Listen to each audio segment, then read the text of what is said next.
A última Xunta de Goberno local deu luz verde á licitación de varias obras correspondentes ao Plan de Obras e Servizos Adicional de 2022 da Deputación da Coruña, dirixidas principalmente á mellora de núcleos interiores en varias parroquias do concello, así como tamén o adecentamento de camiños e viais. O orzamento destas actuacións ascende a preto dos 300.000 euros. Aprobouse xa a licitación da obra de mellora do núcleo do lugar de Lagoa na parroquia de San Cosme de Outeiro, dos Muiños na parroquia de San Orente e do propio lugar de Outes na parroquia de Outes. A maiores, pois está tamén,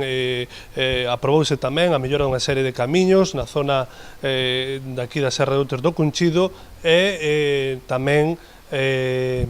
na zona de Vistalegre, no lugar de Vistalegre que comunica coa estrada xeral AC 550,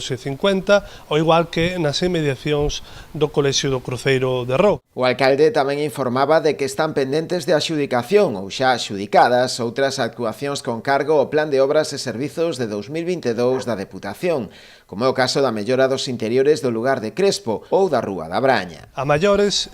está en proceso de licitación ou xa adxudicados unha serie de actuacións tamén correspondentes, en este caso, ao Plan de Obras e Servizos da Deputación. Vaise comezar de maneira máis ou menos inmediata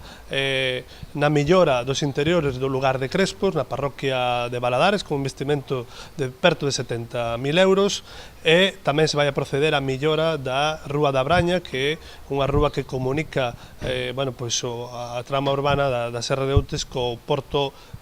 do Conchido. A estas obras haberá que sumarlle tamén, segundo el, outras actuacións incluídas no programa Gader da Xunta. Son melloras, sobre todo, en distintos lugares de Baladares, no lugar das Touzas, no lugar del Estaio, tamén no lugar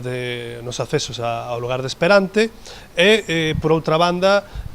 vanse mellorar tamén con este programa pois os accesos dende Cambeiro a Cures, na parroquia de Outes, e outras actuacións, neste caso na parroquia de Ró.